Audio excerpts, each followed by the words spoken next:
Prologue. The Witch's Vengeance. In the age when Camelot still stood gleaming upon the hill and magic flowed through the land like rivers beneath the earth, there existed a vast forest kingdom known as Blackwood. Its rulers were not mere mortals, but the Silverclaw pack, noble werewolves who had guarded the realm's borders since time immemorial, sworn protectors of both human and magical folk. Their castle, Moonfang Keep, rose from the heart of the forest, its silver spires catching moonlight like captured stars, its great halls echoing with howls of celebration and songs of ancient glory. Lord Aldrich Silverclaw, alpha of the pack and warden of Blackwood, stood in his great hall on a winter's eve when the world would change forever. Torches blazed in their sconces, casting dancing shadows upon tapestries that depicted his ancestors in both human and wolf form, protecting villagers from darker creatures that prowled the night. Tonight should have been a celebration. The midwinter feast when all the noble families gathered to renew their oaths of loyalty. Instead, the hall thrummed with tension as a woman stood before him, her beauty terrible and her power unmistakable. Seraphina the enchantress had arrived uninvited, her midnight robes swirling with captured starlight, her raven hair adorned with silver crescents. She had been Lord Aldrich's lover once, before duty called him to make a political alliance with Lady Rowena of the Ironwood pack. "You cast me aside like a worn cloak," Seraphina declared, her voice echoing with supernatural resonance. "You took my love, my devotion, my very soul's offering, and discarded it for power and alliance. Now you shall know suffering that transcends generations, Aldrich Silverclaw. You and all who carry your cursed blood." Lord Aldrich's warriors moved to seize her, but Seraphina raised her hands, and the torches flared green and terrible. "I curse the Silverclaw line unto the ending of the world," she intoned, her words twisting the very air, making it heavy and hard to breathe. "With each generation, the beast within shall grow stronger, the human soul weaker. Your descendants shall lose themselves to the wolf, become mindless creatures of fang and fury. Under each full moon, humanity shall slip further away, until nothing remains but savage hunger and endless night. Only when a Silverclaw alpha claims his true mate, one born of ancient magic and pure of heart, and she accepts him freely, despite knowing the horror that awaits, only then might this curse be broken. But fail in this, and your entire line shall fall into eternal madness, becoming the very monsters you once hunted." The curse took hold immediately, a wave of dark magic that crashed through the hall like icy water. Every member of the Silverclaw pack felt it, a tightening around their hearts, a stirring of the beast within that promised terrible things to come. Lord Aldrich lunged for Seraphina, but she dissolved into shadow and smoke, her laughter echoing long after she vanished. That night, as the full moon rose fat and silver over Blackwood Forest, the first true horror of the curse manifested. Lord Aldrich's own father, the aged former alpha, shifted into wolf form and could not shift back. His mind fractured and he fled into the deepest parts of the forest, lost forever to the beast. Thus began the long, dark years of the Silverclaw curse.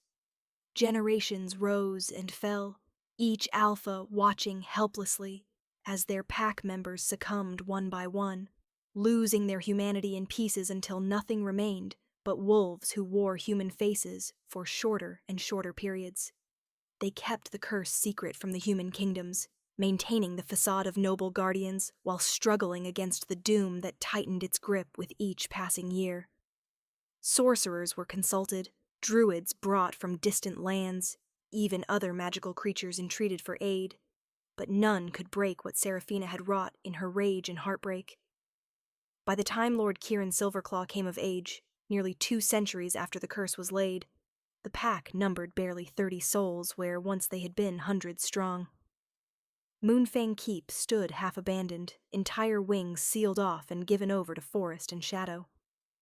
The young alpha, strong and noble despite the darkness in his blood, had watched his own mother fall to the curse when he was but 15 winters old. Lady Elara had been wise and kind, beloved by all, but the beast had claimed her nonetheless. She ran wild now in the forbidden depths of Blackwood, and sometimes on quiet nights Kieran could hear her howling, a sound of infinite sadness and rage that haunted his dreams. It was on the autumn equinox, when the veil between worlds grew thin, that Morgana the Seer came to Moonfang Keep. She was ancient even by magical standards. Her face seamed with 1,000 years of visions, her eyes milky white, but seeing far more than mortal sight allowed. Lord Kieran received her in the throne room, his beta Marcus Ironfang at his side, both of them desperate for any hope she might offer. The entire pack gathered, nobles and common folk alike, pressing close to hear words that might save them from their doom. Morgana stood before the obsidian throne, leaning heavily upon her staff of twisted oak and raven feathers. When she spoke, her voice seemed to come from everywhere and nowhere, threading through the hall like smoke. The time approaches when salvation or damnation shall be decided. In the kingdom to the east, where Camelot's influence still holds sway, there lives a maiden born of the Ashford line, an ancient family of druids and earth witches who have guarded magical secrets since before Rome walked these lands. Her name is Elena, and though she knows it not, powerful magic sleeps in her blood, waiting for the touch of true need to awaken it. She turned her blind gaze upon Kieran, and he felt as though she looked straight into his soul. You are the alpha of prophecy, young Silverclaw. When the autumn leaves turn red as blood and fall like tears, Elena Ashford shall cross into Blackwood on an errand of mercy. The mate bond shall form between you, undeniable as the moon's pull upon the tide.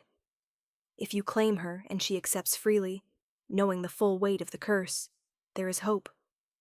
Her magic, combined with the power of true love freely given, can shatter Seraphina's vengeance.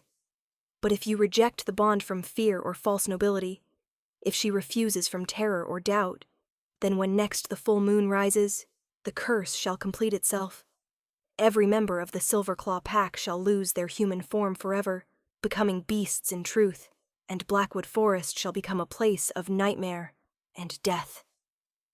The hall erupted in fearful murmurs and desperate questions, but Morgana raised her hand for silence. 3 trials you must face together, she continued. The trial of truth, where all secrets must be laid bare. The trial of sacrifice, where what you value most shall be demanded. And the trial of trust, where you must surrender control and have faith in each other absolutely.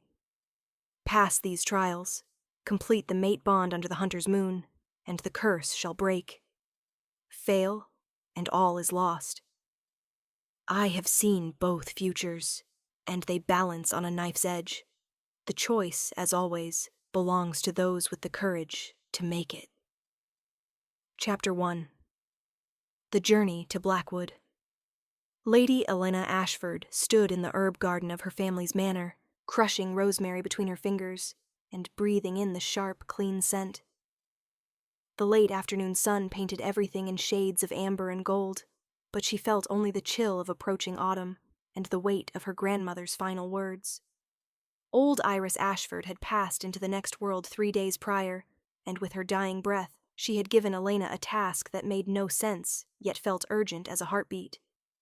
Go to Blackwood Forest before the hunter's moon. Seek Moonfang Keep and the Silverclaw Alpha.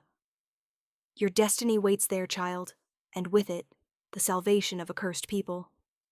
Trust in the magic that flows through your veins, even when all seems dark and terrible. Love is the greatest power, and you carry more of it than you know. Elena had thought it fever talk, the confused ramblings of a dying woman, but then she had found her grandmother's journals hidden in a secret compartment of the old woman's writing desk. Page after page detailed a hidden world existing alongside the mundane, creatures of legend walking among humans, magic woven into the very fabric of reality, and the Ashford family's sacred duty to maintain balance between the realms. The Silverclaw pack featured prominently in the later entries, with her grandmother's script growing increasingly urgent as she described a terrible curse and a prophecy that centered upon Elena herself. "You cannot seriously be considering this madness," her brother Thomas said, entering the garden with his usual scowl firmly in place. At 28, he was 4 years her elder, and had inherited their father's title and lands when Lord Robert Ashford had died the previous winter. Thomas had no patience for what he called grandmother's fanciful tales, and he'd made it clear he thought Elena equally foolish for believing them. Blackwood Forest is dangerous territory, full of bandits and wild beasts. Even if this Moonfang Keep exists, which I doubt, you would be traveling alone through hostile lands to reach it. Father would never have allowed such recklessness.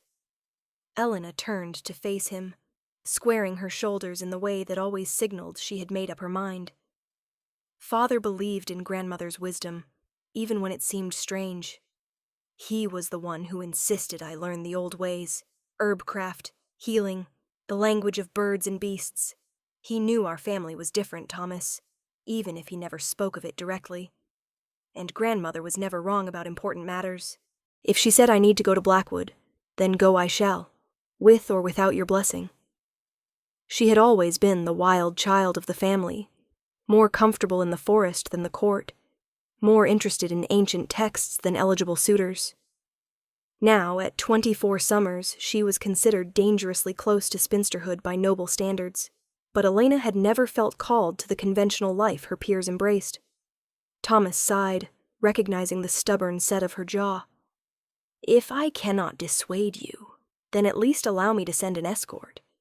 Sir Geoffrey and 4 men-at-arms can accompany you to the border of Blackwood. After that, you shall be in the hands of fate, and whatever supernatural nonsense you believe awaits you there." It was as close to a blessing as she would get from him, and Elena accepted it gratefully.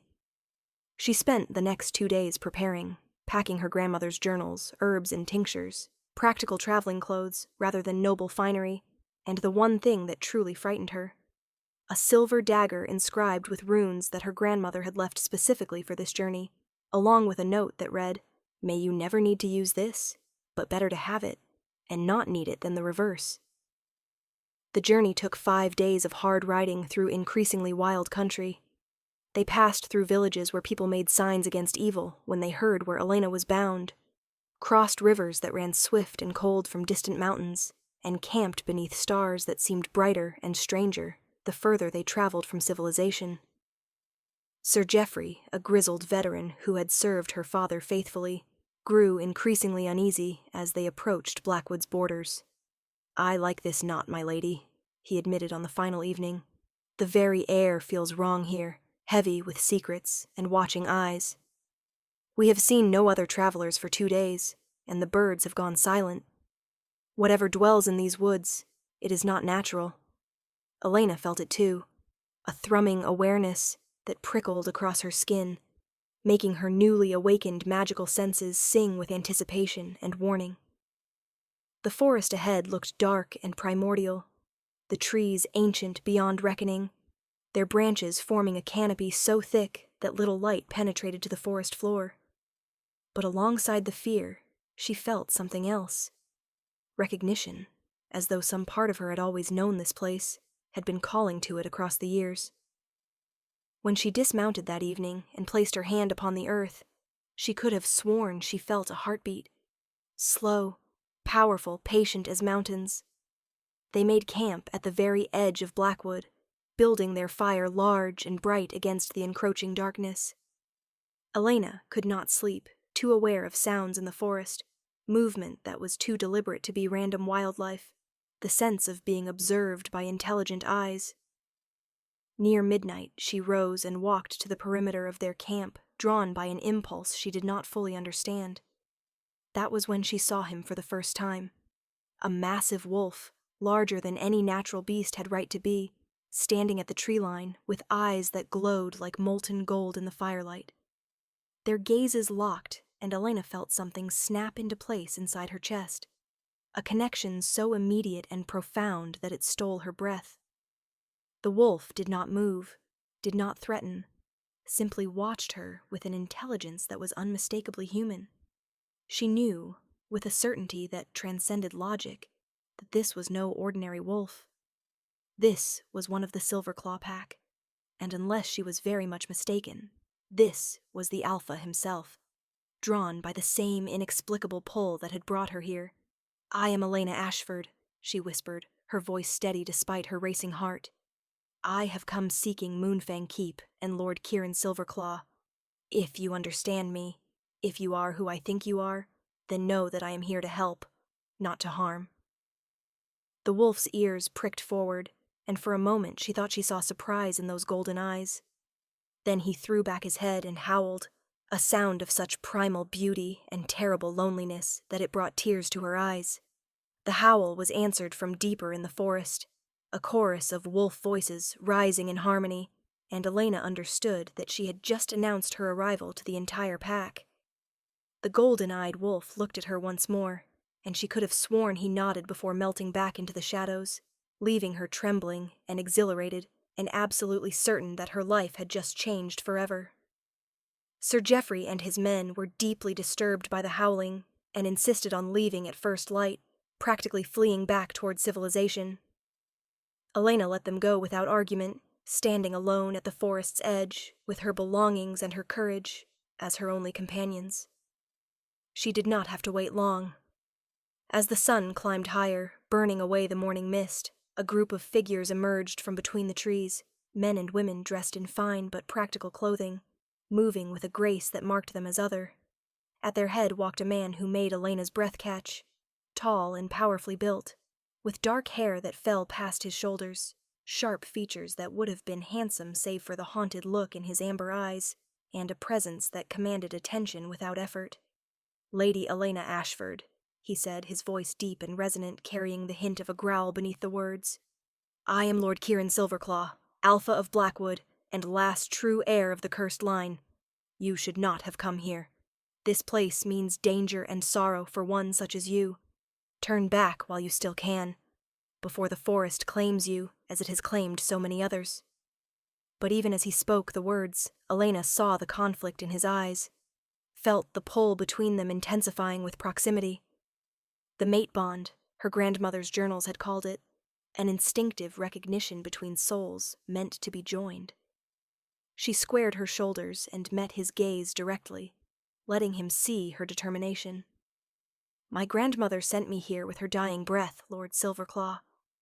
I do not turn back from duties laid upon me by those I love, nor do I flee from danger when there are people in need of help. Your curse is known to me, as is the prophecy that speaks of its breaking. I am here because I choose to be, because I believe that together we might accomplish what neither could achieve alone. Now, will you turn me away and doom your pack to eternal darkness? Or will you accept the help that fate has sent you and give us both a fighting chance?" Her words rang with conviction and a power she had not known she possessed, and she saw several of the assembled pack members exchange hopeful glances. Kieran stared at her for a long moment, a dozen emotions warring across his face: hope and fear, longing and resistance, the desperate desire to protect her even from himself. Finally, he bowed, a gesture of respect that held notes of surrender. "Very well, my lady. Enter Blackwood Forest and Moonfang Keep as our honored guest. But know that once you cross this threshold, once the pack accepts you, leaving becomes infinitely more difficult. The mate bond has already begun to form between us. I felt it last night, and I know you did as well. There is no turning back from what has been set in motion. I pray you do not come to regret your courage before this tale is done." Elena took a deep breath and stepped across the invisible line that marked the border between the mundane world and the magical. The air shimmered around her, and she felt her grandmother's magic awakening fully, flowing through her veins like liquid moonlight. Kieran extended his hand, and after only a heartbeat's hesitation, she placed hers in his. The contact sent sparks racing up her arm, the bond singing with recognition and approval. Together they walked into the ancient forest, toward a destiny that would either save them both or destroy everything they held dear. Chapter 2: Moonfang Keep and Dark Revelations. Moonfang Keep rose from the heart of Blackwood like a cathedral carved from moonlight and shadow. Elena gasped at her first sight of it, silver spires reaching toward the sky. walls of pale stone that seemed to glow with inner luminescence, massive gates adorned with wolves rendered in exquisite detail. It was beautiful and terrible all at once, a monument to glory days past and the slow decay of a cursed present. As they approached, she noticed the signs of neglect: ivy creeping over entire sections of wall, windows dark and empty in abandoned wings, courtyards overgrown with wild roses and thorns that seemed almost deliberately defensive. Once, this keep housed 500 souls, Kieran explained as they walked through gates that groaned open at his command. Nobles and commoners, warriors and craftsmen, scholars and hunters. We were the greatest werewolf pack in all the realm, guardians of the balance between civilization and wilderness. Kings sought our counsel, and even Camelot's knights treated us with respect. Now we are but 28, and with each full moon, that number dwindles. 3 members have been lost to the curse in the past year alone, their minds consumed by the beast until nothing human remained. We cannot continue as we are. Without intervention, the Silverclaw line will end within a generation. Elena felt the weight of those words settle upon her shoulders. She had understood the curse intellectually from her grandmother's writings, but being here, seeing the haunted faces of pack members who passed them in the corridors, feeling the pervasive sadness that clung to the very stones, this made it viscerally real in a way that mere words never could. These were people clinging to hope by their fingernails, watching their loved ones disappear into madness one by one, powerless to stop the slow dissolution of everything they held dear. If she failed them, if the prophecy proved false, or she proved too weak to fulfill it, the guilt would haunt her forever. Kieran led her to a suite of rooms in the keep's eastern tower, chambers that had clearly been hastily prepared for her arrival. Tapestries depicted wolves running beneath full moons, furniture of dark carved wood gleamed with fresh polish, and a fire crackled merrily in the hearth, despite the day's warmth. "These were my mother's rooms," Kieran said quietly, not quite meeting her eyes. "She would have wanted you to have them, I think. She believed in the prophecy until the very end, even when the curse was tearing her mind apart. Her last coherent words were about the Ashford witch who would come to save us all. I thought it mere fever dreams, but perhaps she saw more clearly than I gave her credit for." Elena turned to face him fully, taking in the grief that lined his features, the weariness that seemed bone deep. "Tell me about her," she requested gently. "Tell me about all of it, the curse, how it manifests, what happens during the full moon transformations. I have read my grandmother's writings, but I need to hear it from you, from someone who has lived it. If I am to help break this curse, I must understand every facet of it." She settled into a chair by the fire, gesturing for him to do the same, and after a moment's hesitation, he complied. Kieran spoke for hours, his voice sometimes steady, sometimes breaking with emotion, as he detailed 2 centuries of suffering. He explained how the curse worked its dark magic. Each full moon, pack members shifted into wolf form as was their nature, but with the curse active, a portion of their humanity was devoured by the beast. At first it was barely noticeable, small gaps in memory, slight increases in aggression, but over time, the accumulation became devastating. His mother, Lady Elena, had been the alpha's mate for 15 years before the curse claimed her completely. She had fought it valiantly, documenting her own decline in journals that Kieran still could not bear to read fully. "The worst part," he admitted, his hands clenching into fists, "is that we remain aware during the transformation. We feel ourselves slipping away, feel the beast consuming our thoughts and memories, and we are powerless to stop it. My mother knew what was happening to her. In her final months, she begged my father to end her life before she became a danger to the pack, but he could not do it. He loved her too much. So she fled during one transformation and never returned to human form. Sometimes hunters see her in the deepest parts of Blackwood, a white wolf, larger than natural, with eyes that still hold traces of human sorrow. She is the ghost that haunts our forest, a reminder of what awaits us all." Elena felt tears streaming down her face, unable to contain her grief for this woman she had never known. for the pack suffering beneath a curse they had done nothing to deserve. She moved without thinking, crossing to where Kieran sat and taking his hands in hers. The mate bond flared at the contact, warm and insistent, urging them closer together. "I am so sorry," she whispered. "No one should have to endure such loss, such fear. But I am here now, Kieran, and I swear to you, on my grandmother's grave, on the magic that flows through my blood, that I will do everything in my power to break this curse. We will face the trials Morgana spoke of. We will complete the mate bond, and we will free your people from Seraphina's vengeance." Kieran looked at her with eyes full of desperate hope and terrible fear. "Do you truly understand what you are offering, Elena? The mate bond is not merely symbolic. It is a magical joining that ties your life force to mine, your fate to the pack's fate. If we complete the ritual and the curse is not broken, you will fall victim to it as well. You will lose yourself by degrees until nothing remains but the beast. You are human, untested in the ways of transformation and magic. The curse could destroy you far faster than it has destroyed those of us born to it. I cannot, in good conscience, allow you to take such a risk." She cupped his face in her hands, forcing him to maintain eye contact.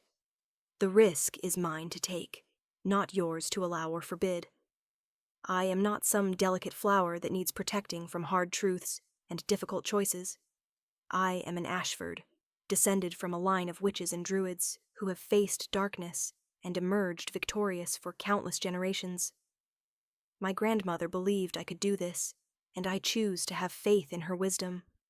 More than that, I feel it in my bones, the rightness of being here, with you, facing this challenge. The mate bond may be magic, but what I feel when I look at you transcends any spell. It feels like coming home." The admission hung between them, raw and honest, and Elena saw Kieran's carefully maintained control begin to crack. He pulled her closer, his forehead resting against hers, his breath coming faster. "If we do this," he said roughly, "if we walk this path together, I need you to promise me something. Promise that if it becomes clear the curse cannot be broken, if you begin to lose yourself to the beast, you will let me end it before you suffer as my mother did. Promise me, Elena. I could not bear to watch you become a ghost in these woods, lost and alone for eternity." It was a terrible promise to ask, and Elena hesitated, understanding the weight of it. But she also understood his need to feel some measure of control in a situation where he had been powerless for so long. "I promise," she said finally, "but only if you promise me the same. We face this together, Kieran Silverclaw, success or failure, salvation or damnation. We walk this path side by side, until the very end. If one of us falls, the other does not linger in guilt and grief. Agreed?" He nodded against her, and then, before either could second-guess the impulse, he kissed her. The kiss was desperate and gentle all at once, carrying the weight of two souls, recognizing each other across time and circumstance. The mate bond exploded into brilliant life between them, filling the room with silver light that made the shadows dance and flee. Elena felt magic rushing through her veins, ancient power awakening in response to Kieran's wolf nature, the two forces intertwining and amplifying each other. It was terrifying and exhilarating, and when they finally broke apart, both were trembling. "The bond has truly formed now," Kieran said, his voice rough with emotion. "There is no going back, Elena. Your life is tied to mine, your fate woven into the pack's destiny. The hunter's moon rises in 14 days. We have that long to prepare for the trials, to ready ourselves for the ritual that will either break the curse or doom us all. Are you ready to face what comes next?" Elena straightened her shoulders, feeling her grandmother's strength flowing through her, feeling the weight of destiny settling into place. "I am ready," she declared, and meant it with every fiber of her being. Let the trials begin. Chapter 3. The Trial of Truth. Morgana the Seer arrived at Moonfang Keep with the dawn, her ancient form seeming to materialize from the morning mist itself.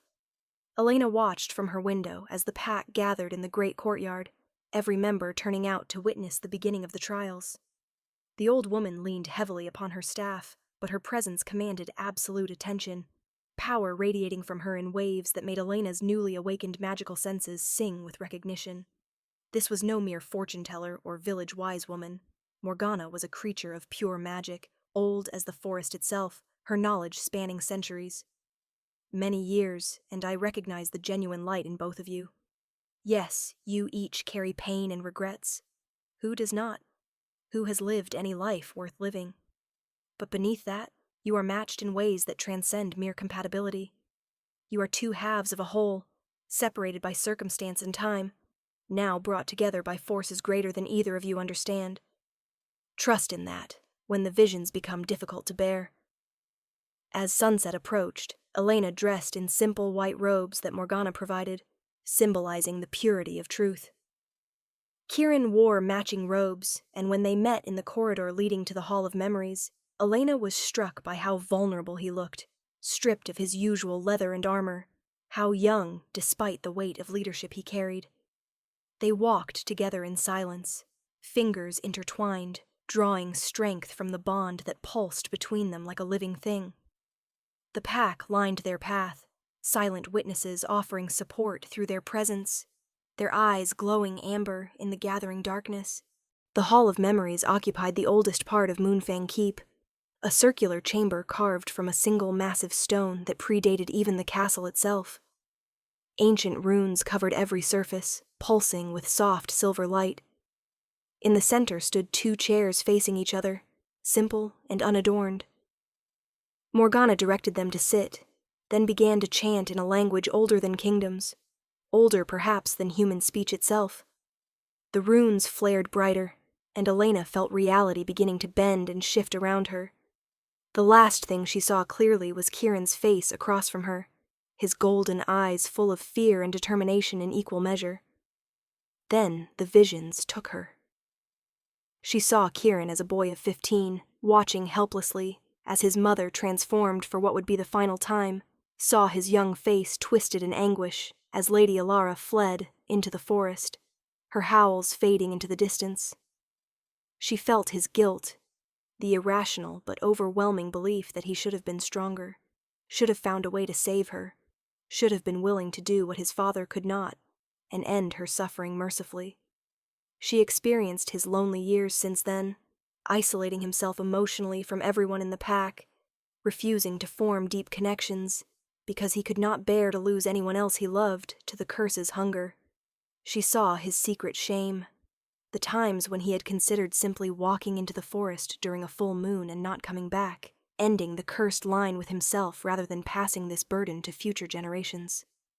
She felt his deep, bone-crushing loneliness, the weight of leadership when he believed himself fundamentally unworthy of it, having failed the most important person in his life. And she saw his first sight of her, standing at the forest's edge 2 nights prior, and the terror that had gripped him when the mate bond formed, not fear of her, but fear for her.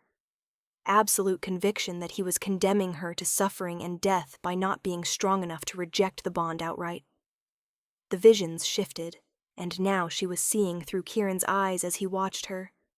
She saw herself as he perceived her, brave to the point of recklessness, beautiful in ways that transcended physical appearance, carrying a light inside that pushed back the darkness he had lived with for so long. But she also felt his fear that she did not truly understand what she was accepting, his certainty that when she fully comprehended the horror of the curse, she would realize her mistake and flee, leaving him more broken than before. She felt how much he already cared for her despite trying desperately not to, how the mate bond was carving a place for her in his heart that nothing could fill if she left. Then the visions turned inward, and Elena was forced to confront her own truths, laid bare for Kieran to witness. He saw her childhood, different and strange even among her own family, never quite fitting in with other noble daughters who cared only for gowns and gossip.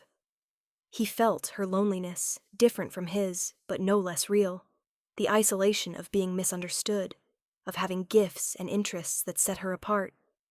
He witnessed her broken engagement to Lord Marquis of Thornfield, saw the relief she had felt when he called off their betrothal after catching her brewing potions in the still room, calling her unnatural and possibly possessed. Kieran experienced her secret grief, the belief that she would never find someone who truly understood her, who could love her, not despite her strangeness, but because of it, because of the magic in her blood and the wildness in her soul. He saw her grandmother's death and the devastating loneliness that followed, the loss of the one person who had truly known and accepted her completely.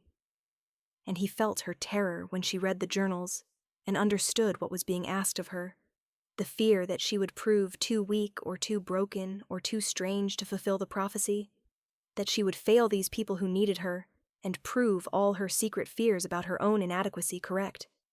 But then the visions shifted again, showing them not the past, but possibilities of the future. They saw themselves completing the mate bond, saw Elena's first transformation wreathed in silver light and agony, saw her emerging as a white wolf with eyes like storm clouds. They saw themselves facing Seraphina's curse together, their combined magic, his ancient wolf power and her druid heritage, intertwining into something new and powerful. They saw the curse breaking like shattered glass, saw pack members weeping with relief as their humanity stabilized, saw Moonfang Keep restored to glory with themselves at its heart. But they also saw the darker possibility, the failure that lurked as a constant shadow. They saw Elena lost to the curse, her wolf form running wild beside Kieran's mother, two white ghosts haunting Blackwood Forest for eternity. They saw Kieran driven mad by guilt and grief, saw the pack's final dissolution into complete savagery. They saw Moonfang Keep crumbling into ruins, saw Blackwood Forest becoming a place of death and horror that even brave knights feared to enter. Both futures existed as potentials, balanced on the knife's edge of their choices. Finally, the visions coalesced into one final truth, the deepest secret of all. They saw the origin of the mate bond itself, saw that it was not random chance, but ancient design. Kieran's great-grandfather Nathaniel and Elena's great-grandmother Iris had been true mates, their bond forming but never completed due to Nathaniel's death in battle. That uncompleted bond had echoed through the generations, the magic seeking to finish what had been started, bringing their descendants together to fulfill a destiny that transcended individual lives. They were not merely two people trying to break a curse. They were the completion of a love story that had waited nearly a century to reach its conclusion. The visions released them suddenly, and Elena gasped as reality snapped back into focus. She was trembling, tears streaming down her face, her heart feeling too large for her chest. Across from her, Kieran looked equally shaken, his eyes bright with unshed tears. For a long moment they simply stared at each other, processing everything they had witnessed, every secret now laid bare between them. Then, simultaneously, they moved, meeting in the space between their chairs, crashing together in an embrace that felt like coming home after a lifetime of wandering. "I see you," Kieran whispered against her hair, his voice breaking. "All of you. The loneliness, the fear, the strength you carry like armor to hide how desperately you want to be accepted for who you truly are. And I love all of it, Elena. Every broken piece, every strange gift, every moment of doubt. You are magnificent, and anyone who could not see that was blind." Elena sobbed against his chest, feeling barriers she had spent years building crumble into dust. "And I see you," she replied fiercely, "the guilt you carry that is not yours to bear, the love you deny yourself because you fear loss, the nobility in every sacrifice you make for your people. You are worthy, Kieran Silverclaw. Worthy of love, worthy of happiness, worthy of salvation. And I will spend every day proving it to you, if you will let me." Morgana's voice cut through their moment, gentle but firm. "The trial of truth is complete. You have seen each other's souls and found them worthy. The bond between you has deepened, grown stronger. But 2 trials remain, and they will test you in ways that truth alone cannot prepare you for. Rest now. Recover your strength. Tomorrow brings the trial of sacrifice, and it will demand more than you know." She tapped her staff upon the stone floor, and the runes dimmed, their power settling back into dormancy. The pack, which had waited anxiously outside the hall, erupted in cheers when Kieran and Elena emerged hand in hand, their faces showing clearly that they had passed. That night, Elena could not bear to be alone in her chambers. She went to Kieran's rooms, and he welcomed her without question, understanding her need for closeness after the emotional rawness of the trial. They lay together in his bed, fully clothed, but wrapped in each other's arms, talking quietly about everything and nothing. He told her stories of his childhood before the curse became overwhelming, of hunts through the forest and festivals under the full moon, when transformation was a gift rather than a curse. She shared memories of her grandmother teaching her herb lore, of nights spent reading ancient texts by candlelight, of the deep longing she had always felt for something more than the conventional life expected of her. "I was so afraid you would reject me after seeing my failures," Kieran admitted as the fire burned low. "That you would realize I am not the strong alpha the prophecy requires. Just a man who has been desperately trying to hold together a dying pack while watching everyone he loves slip away." Elena lifted her head from his chest to look at him directly. "Strength is not the absence of fear or doubt, Kieran. It is continuing forward despite them. You have carried an impossible burden with grace and dedication for years. That is true strength, and you are not alone anymore. Whatever comes, we face it together." He kissed her then, slow and deep, and Elena felt the mate bond singing between them, growing more solid and unbreakable with each moment they spent together. She understood now why the trial of truth had been necessary. Without complete honesty, without seeing and accepting each other's deepest selves, they could never build the kind of trust required to face what lay ahead. They fell asleep entwined, and for the first time since his mother's loss, Kieran's dreams were peaceful, untainted by nightmares of failure and loss. Chapter 4. The Trial of Sacrifice. The second trial began 3 days later, time Morgana insisted they needed to recover from the emotional toll of the first. During those days, Elena threw herself into learning about the pack, getting to know the individuals whose fates rested partially on her shoulders.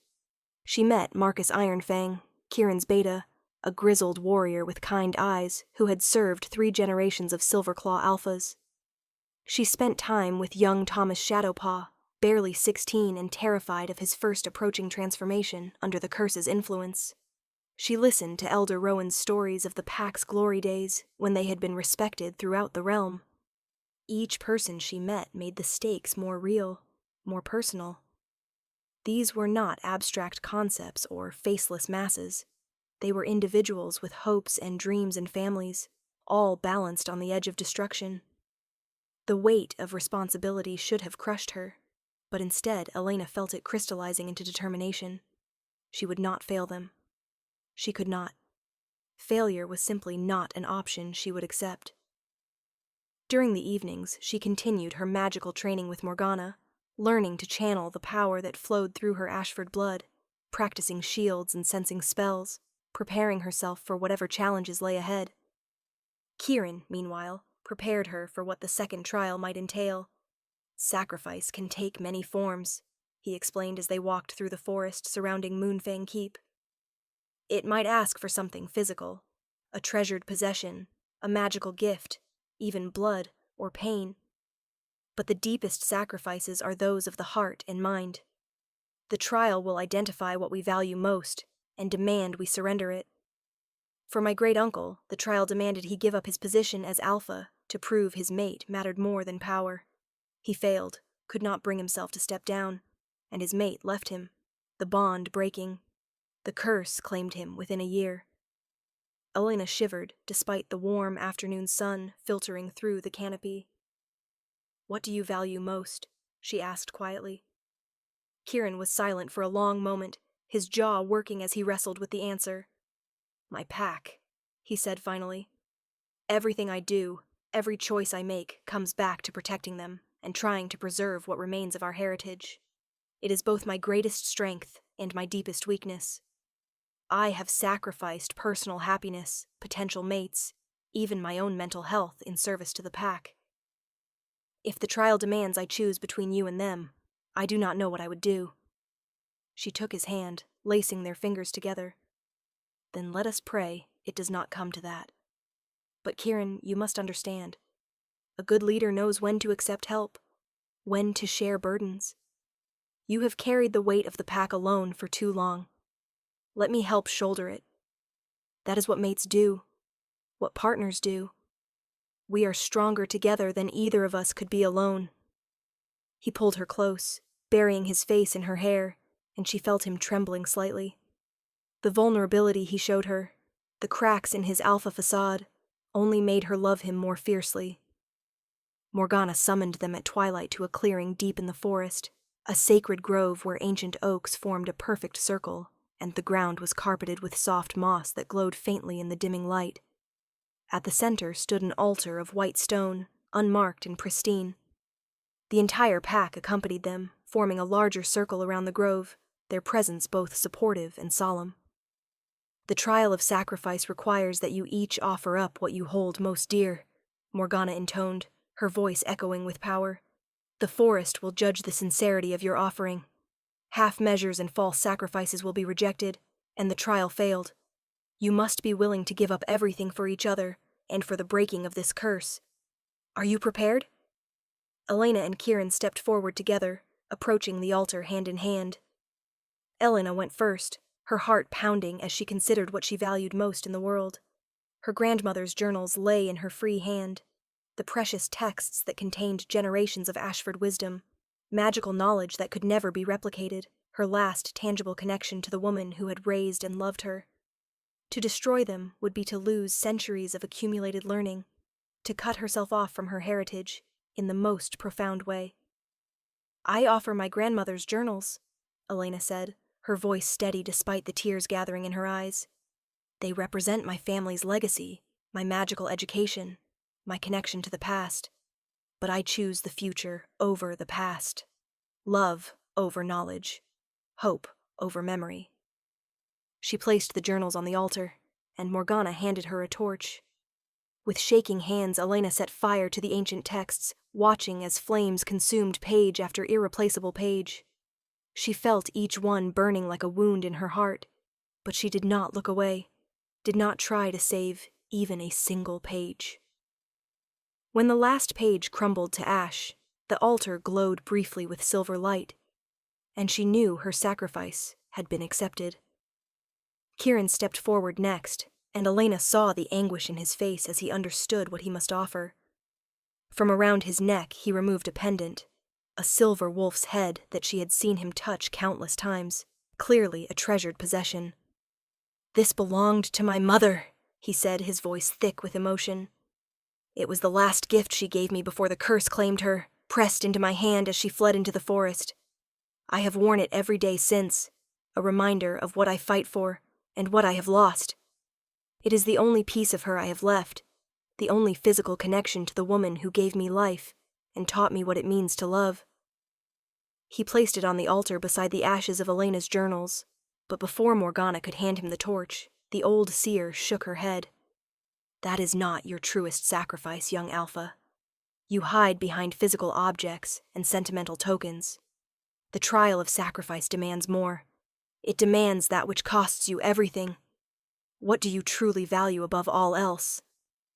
Kieran stumbled back as though struck, and Elena felt his turmoil through the bond, the war raging inside him as he confronted a truth he had been avoiding.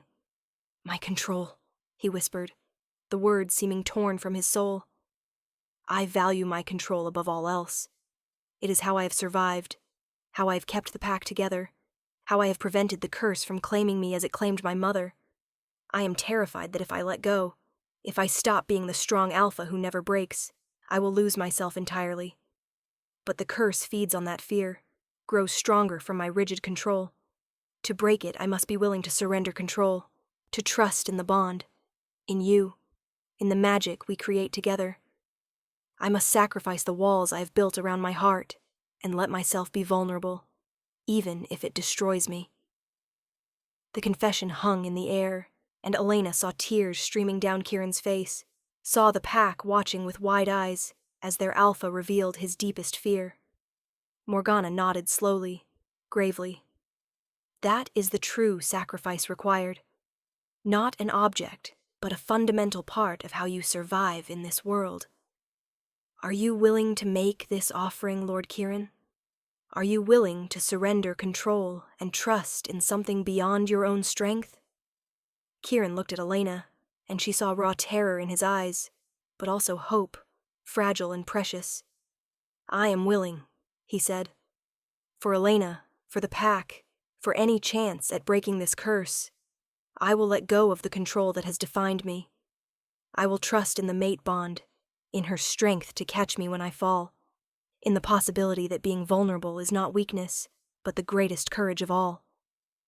The altar flared with brilliant silver light, so bright that everyone had to shield their eyes.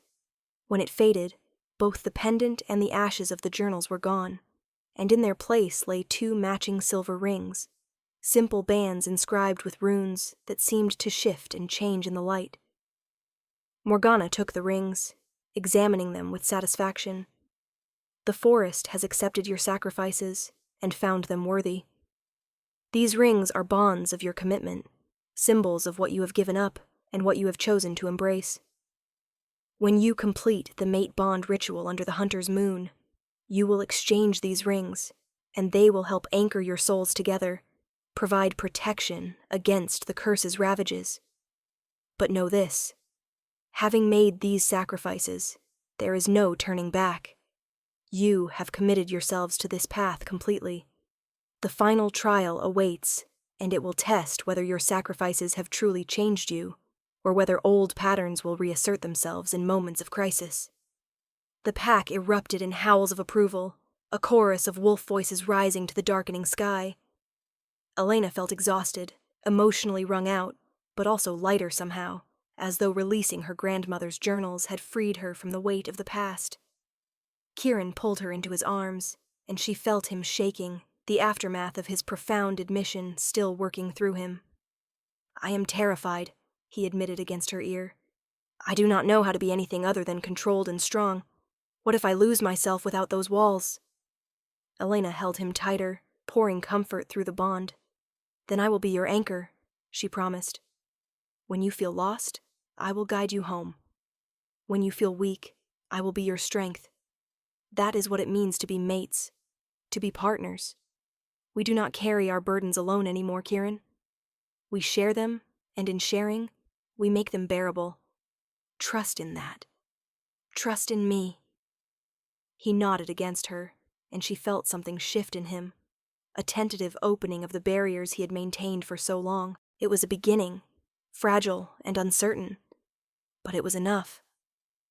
That night, lying together in the quiet darkness, Kieran finally allowed himself to break.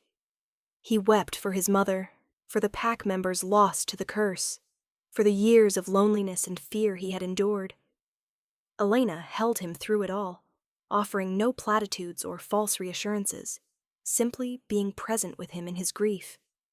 And when the storm passed, when he finally fell into exhausted sleep, she marveled at the trust he had shown her, the vulnerability he had allowed her to witness. He had made his sacrifice, had begun the work of letting go of the rigid control that had sustained, but also limited him. Now she understood that the trials were not merely tests to pass. They were transformations, changing them into the people they needed to be to break the curse. Chapter 5. The Trial of Trust.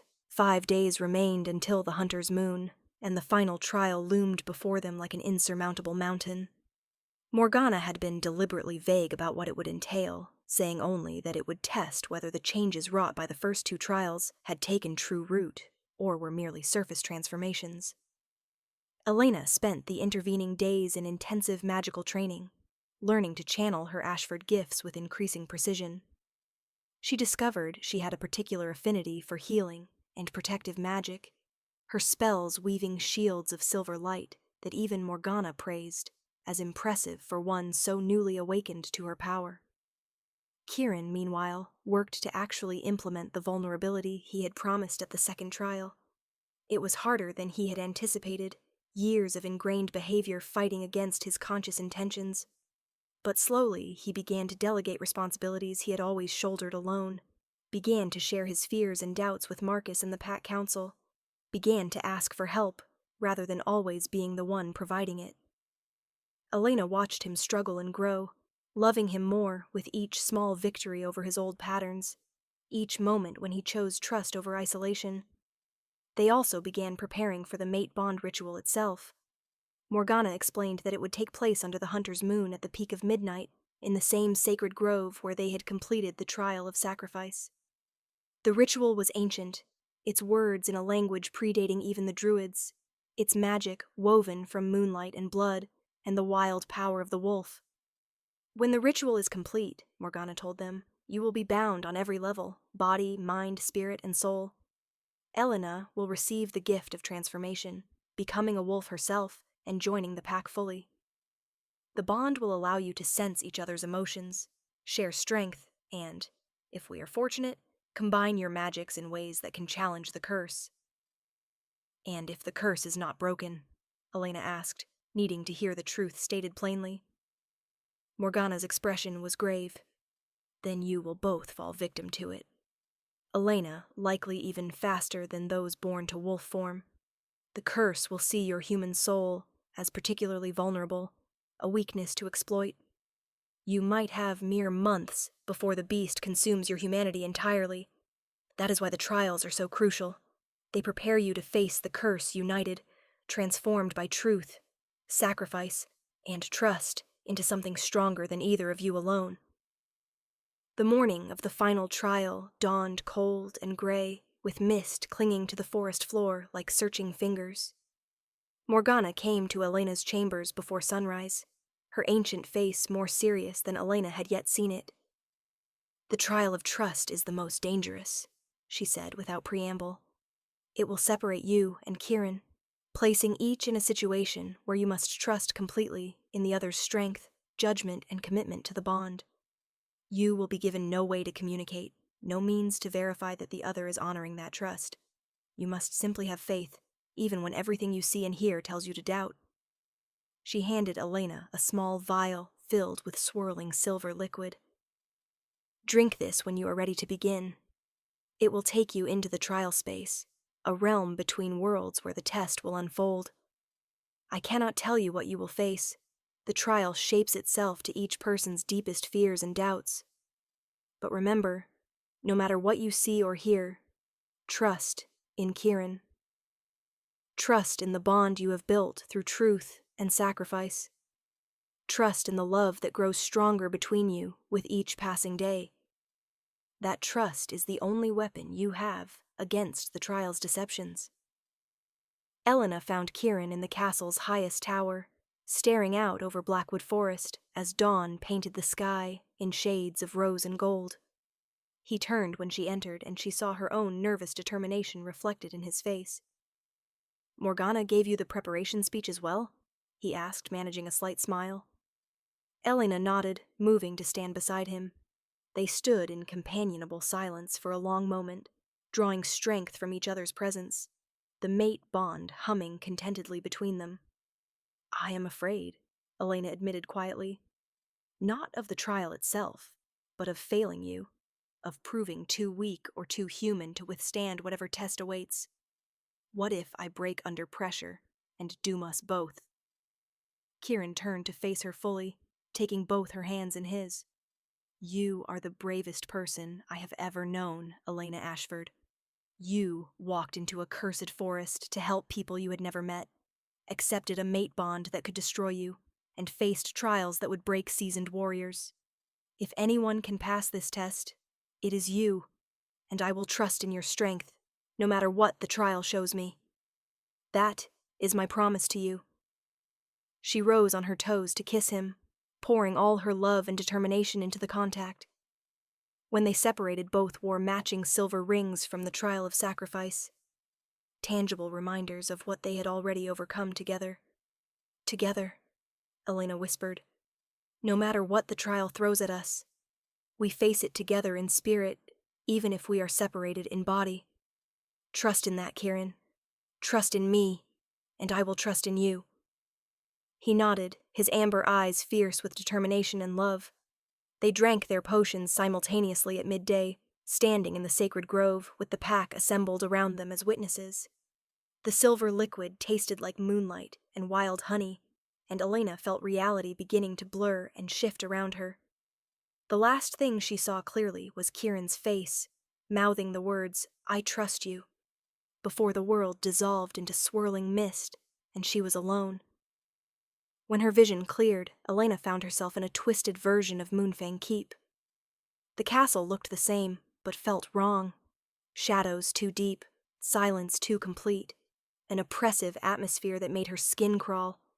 She called out for Kieran, but received no answer, only echoes that sounded mocking in the empty corridors. She began to explore, trying to understand the nature of this trial, when she heard familiar voices coming from the great hall. She approached cautiously, peering around the doorway to see Kieran standing with a beautiful woman Elena had never seen before. The woman was ethereal, with silver hair and eyes like molten gold, clearly a werewolf of extraordinary power and beauty. She clung to Kieran's arm, looking up at him with adoration, and he was smiling down at her with an expression of tenderness that made Elena's heart clench painfully. "Thank you for giving up that human girl," the woman said, her voice like music. "I know the mate bond pulled you toward her, but you were wise to resist it. A human could never truly understand our world, could never be the partner you need.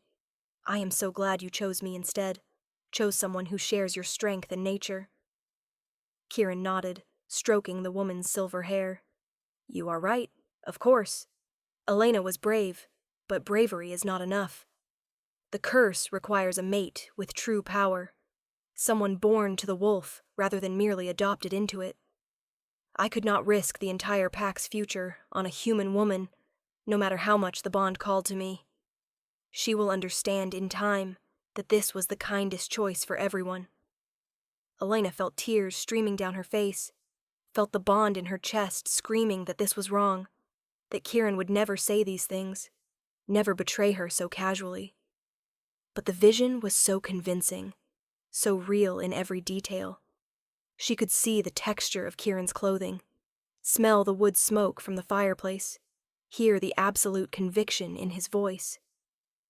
Every sense told her this was truth, that she had been foolish to trust in a bond formed so quickly, that of course Kieran would ultimately choose his own kind over a strange human witch who brought nothing but additional risk to an already desperate situation. The smart thing to do would be to leave, to walk away before she was hurt further, to accept that she had been naive and the prophecy had been wrong. But then she remembered Morgana's words. Trust in Kieran, trust in the bond. The trial will show you deceptions designed to break you. Trust is the only weapon you have. Elena closed her eyes, blocking out the vision, and reached deep inside herself for the mate bond. There it was, solid and true, pulsing with Kieran's real emotions. Not the casual dismissal the vision showed, but fierce determination, deep fear of failing her, and love that grew stronger every day. The bond did not lie. The bond could not be faked or manipulated by trial magic. "This is not real," Elena said aloud, opening her eyes and stepping fully into the hall. "You are not Kieran, and these words are not his truth. I know him, know his heart, his soul, his deepest fears and hopes, and he would never betray the bond we have built, never cast me aside for convenience or power. I trust in him completely, and I reject this deception." The vision shimmered and dissolved like morning mist, the false Kieran and his companion fading into nothing. The hall transformed, becoming bright and warm, and Elena felt a surge of triumph. She had passed the first test, chosen trust over doubt. But the trial was not finished. She found herself in another vision, this one showing Kieran transformed into a wolf, his eyes completely feral and empty of human intelligence, lunging at her with teeth bared and murder in his gaze, and he looked exactly like the descriptions of his mother in her final madness, lost to the beast, seeing Elena not as his mate, but as prey to be hunted and killed. "The curse has taken him," a voice whispered, sounding like Morgana, but with a cruel edge the real seer never possessed. "He has fallen just as his mother did, and now he will kill you. Run, child. Save yourself while you still can." Every instinct screamed at Elena to flee, to protect herself from the savage wolf bearing down on her. But she stood her ground, remembering Kieran's sacrifice at the second trial, his willingness to surrender control, to trust in her strength to catch him when he fell. If the curse ever did claim him, if he ever lost himself to the beast, he would need her to be his anchor, his way back to humanity. Running would doom them both. So instead, Elena opened her arms and called to him, not with her voice, but through the mate bond, sending waves of love and recognition and absolute trust. "I know you, Kieran Silverclaw," she said as the wolf closed the distance between them. "I know your soul, your heart, your humanity. The beast cannot hide you from me. Come back to yourself. Let the bond guide you home." The wolf's charge faltered, confusion replacing rage in those golden eyes. Elena continued to pour love through the bond, continued to call him back, and slowly, so slowly, she saw awareness returning. The wolf's form shimmered and shifted, and Kieran stood before her in human form, trembling and whole. "You trusted me," he said, wonder in his voice. "Even when I looked like a monster, even when everything told you to run, you trusted in the bond. You anchored me, brought me back from the beast. Elena, you saved me." She embraced him tightly, but even as she did, he began to dissolve, and she understood. This was still part of the trial, showing her what was possible, what she was capable of when trust was absolute. The vision faded, and she found herself standing once more in the sacred grove, the real world solidifying around her. Kieran stood across from her, also emerging from his own trial visions. His eyes were red-rimmed, and she knew he had faced deceptions as painful as hers. They moved toward each other simultaneously, crashing together in the center of the grove, with desperate relief. "I saw you die," Kieran choked out. "Saw the curse consume you, saw you lost to the beast. Every vision told me to release the mate bond to save you, to push you away before it was too late. But I trusted. I trusted in your strength, in your magic, in the prophecy that brought us together. I chose to believe in us rather than my fears." Morgana stepped forward, tapping her staff against the ground 3 times. The sound echoed like thunder, and the entire grove lit up with silver light. "The trial of trust is complete," she announced, her voice ringing with power and satisfaction. "You have faced your deepest fears and chosen faith over doubt, trust over self-protection, love over survival. You are ready for the mate bond ritual. When the hunter's moon rises tomorrow night, you will either break the curse that has plagued this pack for 2 centuries, or fall together into darkness. But you will face that fate as true partners, bonded by truth, sacrifice, and unshakable trust. Rest now. Tomorrow, everything changes." The pack surrounded them, celebrating the completion of the trials with howls and cheers. Elena felt exhausted, but also exhilarated, every cell in her body alive with anticipation and purpose. She had passed tests designed to break even the strongest souls, had proven herself worthy of being Kieran's mate and the pack's salvation. Tomorrow, under the hunter's moon, she would transform for the first time, would complete the bond that had been building since the moment she first saw Kieran in wolf form at the forest's edge. Tomorrow, they would face the curse together and emerge victorious, or not at all. That night, for the first time, Kieran allowed himself to truly hope.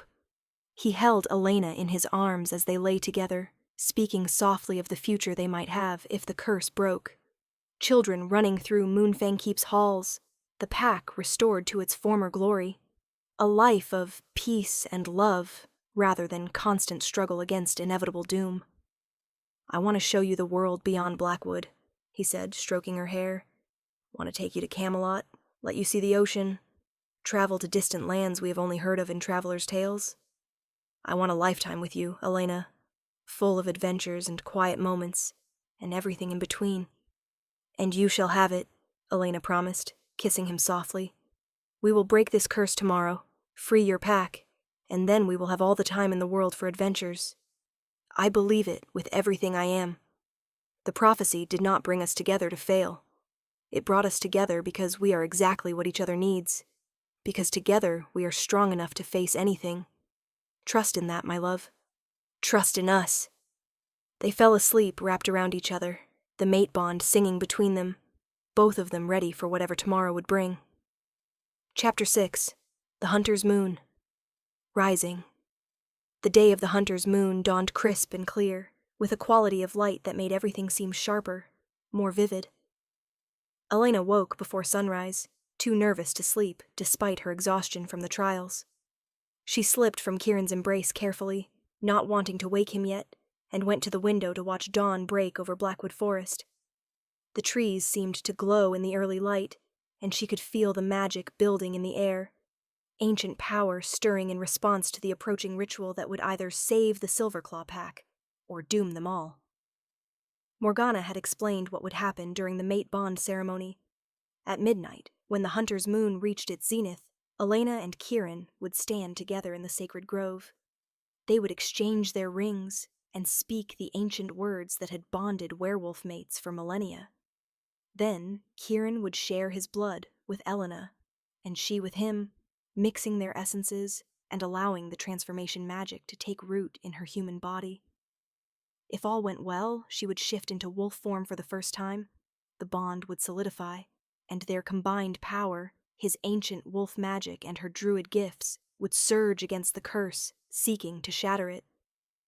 If things went poorly, the curse would strengthen instead of breaking, would seize upon Elena's vulnerability during her first transformation, and consume her humanity in one devastating rush. She might emerge from the shift as a mindless beast, might attack Kieran or the pack, might become exactly what Seraphina's vengeance had intended. Another victim to add to the long list of those destroyed by the curse. The uncertainty terrified her, but Elena forced herself to breathe through the fear, to remember the trials she had already passed, the strength she had already proven she possessed. Having second thoughts? Kieran's voice came from behind her, rough with sleep, but warm with affection. Elena turned to find him watching her from the bed, his amber eyes soft in the dawn light. She shook her head, crossing back to him and settling into his arms. "Not second thoughts," she said honestly. "Just fear of the unknown, of all the ways this could go wrong. But I am not doubting my choice, not doubting us. Whatever happens tonight, I want you to know that I choose this freely. Even knowing all the risks, even having seen in visions what could happen if we fail. I choose you. Choose the bond. Choose to fight for your pack's freedom." Kieran held her tighter, his face buried in her hair. "I wish I could promise you it will all be fine, that the curse will break easily, and we will live happily ever after like in the bard's tales. But I have learned that life is rarely so simple. All I can promise is that I will be with you through every moment, will lend you my strength when yours falters, will fight for you and with you until my last breath. You are my mate, Elena Ashford, chosen by fate and accepted by my heart. Nothing will change that, regardless of what tonight brings." They spent the morning together, walking through Moonfang Keep and the surrounding forest, saying nothing of consequence, but simply being present with each other. Elena felt like she was memorizing everything, the way sunlight caught in Kieran's dark hair, the sound of his laughter when she made a clever observation, the feeling of his hand warm and solid in hers. She knew she was being morbid, preparing for a death that might not come, but she could not help herself. If tonight was all they had, she wanted to savor every second of it. The pack gave them space, understanding they needed these final hours together before the ritual. But as the day wore on and afternoon gave way to evening, pack members began gathering in the sacred grove, preparing for the ceremony. They strung crystals through the trees that caught moonlight and amplified it, arranged candles in intricate patterns around the altar, brought offerings of herbs and flowers sacred to the old gods. It was both a celebration and a funeral preparation. They were marking either the pack's rebirth or its final ending. Morgana came to Elena's chambers as the sun set, carrying a ceremonial robe of pure white silk embroidered with silver wolves. This belonged to Kieran's mother, the old seer explained, helping Elena into the garment. Lady Alara wore it at her own mate bond ceremony, as did her mother before her, stretching back generations. It carries the blessing of every Silverclaw mate who came before, their hope and strength woven into the fabric. You are not alone in this, child. You carry the support of countless women who loved and fought and sacrificed for their mates and their pack. Elena felt tears prick her eyes as she looked at her reflection. The robe transformed her, making her look ethereal and otherworldly, every inch the powerful witch she was still learning to be. Morgana placed a circlet of silver leaves on her head, and Elena understood this was no simple bonding ceremony. This was a coronation of sorts, the pack's acceptance of her as their alpha's mate and their future lady. The weight of it settled on her shoulders, but it felt right, like a mantle she had been meant to wear. "Are you afraid?" Morgana asked, studying Elena's face with those blind eyes that saw too much. Elena considered the question carefully before answering. "I am terrified," she admitted, "but I am also certain. This is where I am meant to be, what I am meant to do. My entire life led to this moment. Every strange gift, every time I did not fit in with normal society, every instance of feeling called to something more. It all makes sense now. I was being prepared to be exactly who Kieran and the pack need me to be." Morgana smiled, a rare expression on her ancient face. "You remind me of Iris, your grandmother. She had that same certainty, that same willingness to walk into fire for those she loved. She would be proud of you, Elena, proud of your courage and your strength and your capacity for love in the face of terrible odds. Whatever happens tonight, know that you have already succeeded in ways that matter most. You have given this pack hope when they had none, given Kieran a reason to believe in something beyond mere survival, given an ancient prophecy the chance to fulfill itself. That is no small thing." As full darkness fell and the hunter's moon began its rise over the forest, Elena made her way to the sacred grove with Morgana at her side. The pack had assembled, forming concentric circles around the altar, their eyes glowing amber in the candlelight. They were all in human form, but Elena could feel the wolf in each of them, could sense the curse lurking beneath their skin like a predator waiting to strike. Tonight would determine whether that predator was vanquished or given free rein to consume them all. Kieran waited at the center of the grove, wearing ceremonial robes of midnight blue embroidered with silver constellations. He looked like a pagan god, beautiful and terrible and utterly magnetic. When he saw Elena approaching, his face transformed with such love and wonder that she felt her heart might burst. They met at the altar, joining hands, and the pack fell silent, every eye fixed upon them as Morgana began the ancient ritual. "We gather beneath the hunter's moon to witness the joining of two souls," Morgana intoned, her voice carrying across the grove with supernatural resonance. "Lord Kieran Silverclaw, Alpha of Blackwood, last true heir of the cursed line, do you take Lady Elena Ashford as your mate, your partner, your equal in all things? Do you swear to honor and protect her, to share your strength when she falters and lean upon her strength when you do the same, to trust in the bond above all else until death parts you or the world's ending?" "I do so swear," Kieran said, his voice steady and sure. He slipped the silver ring from the trial of sacrifice onto Elena's finger, and she felt magic flare between them, warm and welcoming. Morgana turned to Elena, repeating the questions, and Elena's voice rang out clear and strong as she made her vows, sliding the matching ring onto Kieran's hand. The pack began to howl, a sound of approval and celebration that built like a wave. "The vows are spoken, the rings exchanged," Morgana declared. "Now comes the blood-sharing, the mingling of wolf and witch, the transformation of human to pack. Are you ready, Elena Ashford, to surrender your solely human nature and embrace the wolf within? Once done, there is no reversing this change. You will be forever altered, forever part of the pack. Do you accept this willingly and without reservation?" Elena met Kieran's eyes, seeing her own determination reflected back at her. "I accept," she said.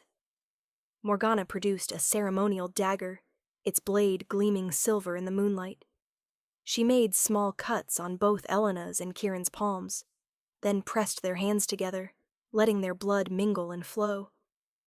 Elena felt the magic ignite immediately, Kieran's wolf essence pouring into her, wild and ancient and powerful, while her druid magic flowed into him, grounding and amplifying. The bond between them exploded into brilliant life, and she gasped as transformation magic began to take hold. Pain came next, sudden and overwhelming. Elena fell to her knees as her bones began to shift and reform, as her body prepared to take on a shape it was never meant to hold. She heard Kieran cry out, felt him trying to share the pain through the bond, trying to take some of it upon himself. The pack howled louder, lending their strength, and Elena felt the curse stirring, felt it trying to seize upon this moment of vulnerability to claim her completely. But she also felt something else, her grandmother's magic rising from deep within her blood, ancient druid power meeting the curse head-on and refusing to yield. The transformation ripped through her like wildfire, bones breaking and reforming, muscles tearing and reshaping, skin splitting to make way for silver-white fur. She wanted to scream, but the sound that emerged was a howl, primal and pure. When the agony finally subsided, Elena found herself on 4 legs instead of 2. The world suddenly sharper and more vivid, scents exploding in complexity, sounds carrying meanings she had never perceived, the night alive with sensations she had never imagined. She was wolf, and it was terrifying and glorious all at once. Kieran shifted beside her, his midnight black wolf form pressing against her white one, lending comfort and solidarity. Through the bond, she felt his pride and love, felt him guiding her through the first moments of existence in this new form. The pack surrounded them, dozens of wolves now, all shifting in a wave of fur and power, accepting her as one of their own. And then the curse struck. Chapter 7. The Curse's Last Stand. The curse manifested as a wave of darkness, rolling across the grove like poisonous fog, seeking to exploit Elena's vulnerability in these first moments of her transformation. She felt it trying to latch onto her mind, trying to devour her newly formed wolf consciousness, as it had devoured so many others. The beast it offered was seductive. No more fear, no more doubt, just simple existence as pure predator, hunting and running, and living only in the eternal now. It would be so easy to surrender, to let the human complexity she carried slide away into blessed simplicity. But Elena had not passed 3 trials, and accepted the mate bond just to fall at the final hurdle. She reached deep inside herself, calling upon her Ashford magic, and felt it respond with fierce determination. Silver light began to emanate from her white wolf form, pushing back against the curse's darkness.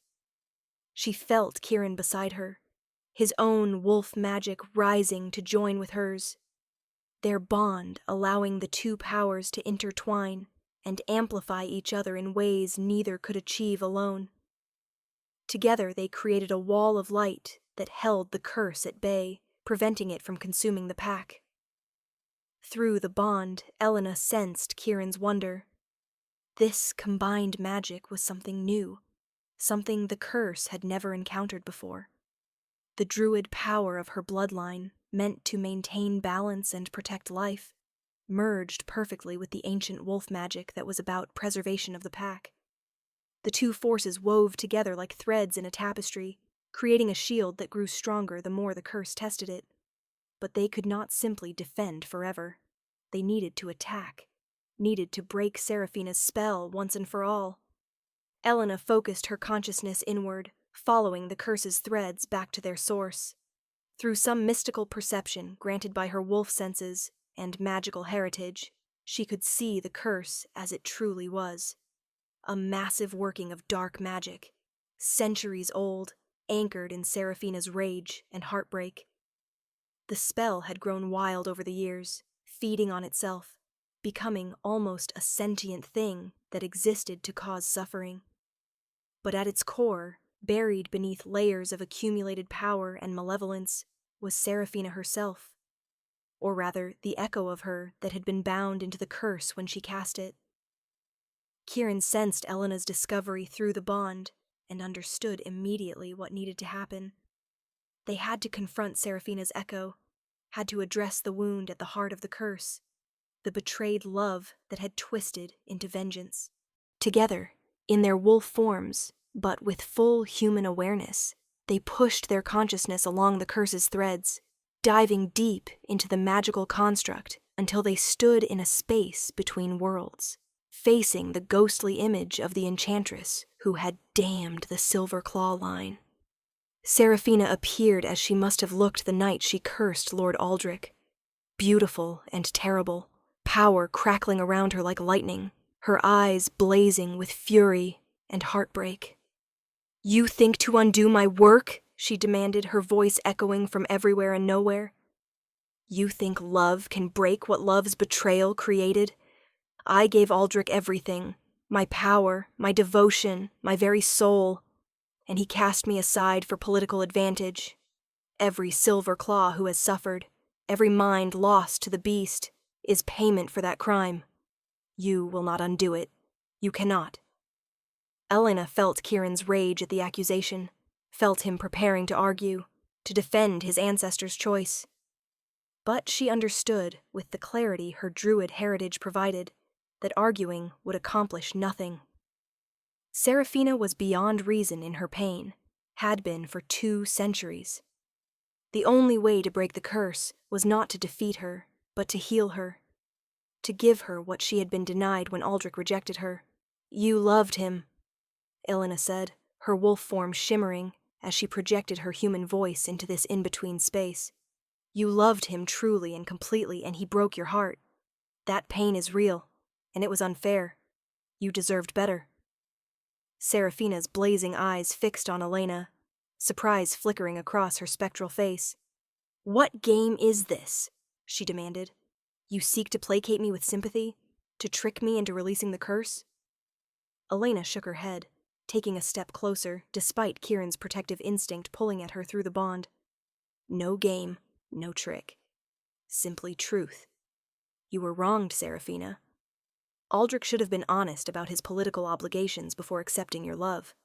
He should have had the courage to choose you, or to refuse your affection from the start, not take what you offered, and then discard you when it became inconvenient. You had every right to your anger." The enchantress seemed to waver, the flames of her rage flickering with uncertainty. "Then why do you oppose me? Why do you seek to protect his descendants, if you acknowledge my grievance?" Elena felt the weight of the moment, understood that her next words could determine whether centuries of suffering finally ended or continued indefinitely. Because the ones suffering now are not Aldrich. He died long ago, as did those who supported his choice. The current Silverclaw pack is innocent of his crimes. They are good people trying to protect this forest and its inhabitants, trying to maintain the balance their ancestors swore to uphold. Your curse punishes them for sins they did not commit. She gestured to Kieran's wolf form beside her. "This man, Lord Kieran, watched his mother lose her mind to your vengeance. He has lived in fear of losing everyone he loves, has denied himself happiness and connection, because he could not bear to watch another person fall to the curse. Is that justice, Seraphina? Is destroying innocent lives truly what you wanted when you cast this spell in your pain and rage?" Or has the curse grown beyond your intentions, become a monster that serves no purpose but continued suffering?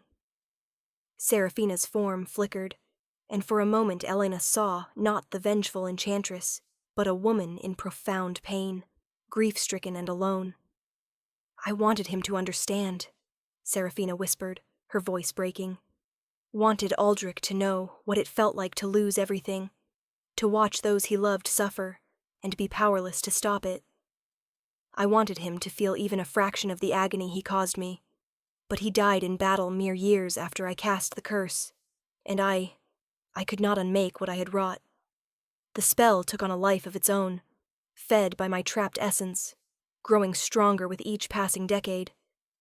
I have been bound here, watching the suffering continue, unable to stop it even when I wished to." The admission hung in the magical space, a confession centuries in the making. Elena felt Kieran's shock through the bond. Seraphina had not wanted this eternal punishment, had been as trapped by her own curse as the pack was. "Then help us," Elena pleaded. "Use what remains of your power to undo the curse. Find peace, Seraphina. Let go of the pain that has defined you for so long. Aldrich wronged you, yes, but continuing this cycle of suffering wrongs you as well. You deserve to rest, to move beyond this moment that has consumed you for 200 years. Please." For a long moment, Seraphina simply stared at them, emotions warring across her spectral features. Then, slowly, she raised her hands, and Elena felt the curse beginning to unravel. "The bond you share," Seraphina said softly, "it is what I wished Aldrich and I could have had. Honest, based on true choice, with both parties understanding and accepting each other fully. Your trials proved you worthy of each other in ways he and I never were. Perhaps this is how the story was always meant to end. Not with eternal vengeance, but with love powerful enough to heal ancient wounds." Light began to pour from Seraphina's hands, pure and silver, washing over Elena and Kieran's wolf forms. The curse's darkness shattered like glass. 2 centuries of accumulated malevolence dispersing into nothing. Through the bond, Elena felt every member of the Silverclaw pack simultaneously. Felt the curse releasing its hold on their minds. Felt their wolf and human natures coming back into balance. Felt the terror that had haunted them for generations finally, blessedly, ending. "Thank you," Seraphina whispered, her form already fading, finally free to move on from the moment of heartbreak that had defined her existence. "Thank you for seeing me as more than a villain, for understanding that pain makes monsters of us all if we let it. May your love be everything mine could not." She dissolved into starlight and was gone, the space between worlds collapsing as the curse's final anchor disappeared. Elena and Kieran snapped back to their wolf bodies in the sacred grove, both gasping at the sudden return to physical reality. Around them, the pack was transforming chaos into joy. Wolves shifting back to human form, laughing and crying and embracing, celebrating the freedom they had dreamed of, but never truly believed would come. The curse was broken. After 2 centuries of suffering and loss, the Silverclaw pack was finally, truly free. Chapter 8, A New Dawn. The celebration lasted until dawn, with the pack shifting freely between human and wolf forms, reveling in the control they had lost, and now reclaimed. Elena discovered that transformation became easier with practice. Where the first shift had been agony, subsequent changes were merely uncomfortable, and she could already feel her body adapting to its new dual nature. She spent hours in wolf form, exploring Blackwood Forest with Kieran at her side, experiencing the world through heightened senses that made everything feel fresh and new and gloriously alive. When they finally shifted back to human form and returned to Moonfang Keep as the sun rose, they found Morgana waiting in the great hall, looking more exhausted than Elena had ever seen her, but also deeply satisfied. "You did it," the old seer said, her voice rough with emotion. "You passed the trials, completed the bond, and broke a curse that had defeated every previous attempt. The prophecy is fulfilled, and the Silverclaw pack has a future again. I confess, there were moments when I doubted, when I feared I had sent you both to your deaths. I am relieved to have been wrong." Kieran approached the ancient woman, and, to everyone's surprise, embraced her. "You gave us hope when we had none, guided us through impossible trials, and never wavered in your faith that we could succeed. The pack owes you a debt that can never be repaid, Morgana. Thank you." The seer patted his back awkwardly, clearly unused to displays of physical affection, but Elena saw tears glinting in her milky eyes. The following days brought a whirlwind of changes. Pack members who had fled into the forest years ago, lost to the curse's madness, began to return as their minds cleared and their humanity reasserted itself. Kieran's mother was among them, Lady Elena emerging from the woods one morning, thin and wild-eyed, but herself again. The reunion between mother and son left hardly a dry eye in the keep, their embrace containing years of grief and guilt and desperate love finally able to be expressed. Elena helped where she could, using her druid healing magic to ease the returning wolves' transition back to civilization, helping them recover memories and reconnect with families they had not seen in years. It was deeply rewarding work, watching broken people become whole again, seeing hope replace despair in faces that had known only suffering. She also began learning the full scope of her duties as the Alpha's mate, sitting in on council meetings, helping to plan the pack's future now that they were free to consider more than mere survival. One evening, as Elena and Kieran walked through Moonfang Keep's gardens, discussing plans to repair the abandoned wings and restore the castle to its former glory, Marcus approached with news. "Riders from Camelot," he announced. "King Arthur has sent emissaries to investigate rumors of a curse being broken in Blackwood Forest. Apparently, the magical disruption when Seraphina's spell shattered was felt by every sorcerer in the realm. They wish to meet with the Alpha and his mate, to hear the full story of what transpired here." Kieran and Elena exchanged glances, a conversation passing between them through the bond in seconds. This was an opportunity to bring the Silverclaw pack back into alliance with the human kingdoms, to rebuild the relationships that had been strained by 2 centuries of the curse forcing them into isolation. It was also a chance to share their story, to let it be known that even ancient curses could be broken by courage and love and unshakable trust. "We will receive them," Kieran decided. "Let Camelot know that Blackwood Forest is open to friendship once more." The emissaries arrived 3 days later, a party of knights led by Sir Lancelot himself, along with the court sorceress, who Elena learned was called Morgause. They listened with rapt attention as Kieran and Elena recounted their tale, from Elena's first arrival in Blackwood to the final confrontation with Seraphina's trapped essence. When they finished, Sir Lancelot bowed deeply, a gesture of profound respect. "What you accomplished here is the stuff of legends," he said.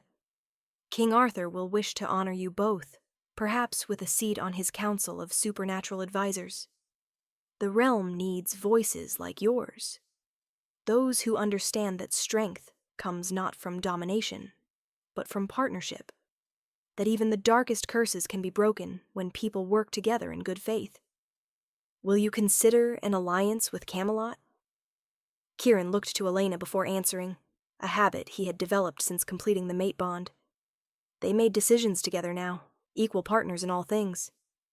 Elena nodded slightly, and Kieran turned back to the knights. "We will gladly ally with Camelot," he confirmed. "The Silverclaw pack has always been sworn to protect both the human and magical realms. Now that we are free of the curse, we can fulfill that oath more fully than we have in generations. Let there be friendship and cooperation between Blackwood and Camelot for all the years to come." The alliance was formalized with a grand ceremony a month later, held in Camelot's throne room, with King Arthur presiding. Elena and Kieran were presented to the assembled nobles, their story told by the court bards, and they were granted titles as Duke and Duchess of Blackwood, official recognition of their authority over the forest territory. It was overwhelming and wonderful, and Elena found herself thinking often of her grandmother, wishing Iris could see what her granddaughter had become.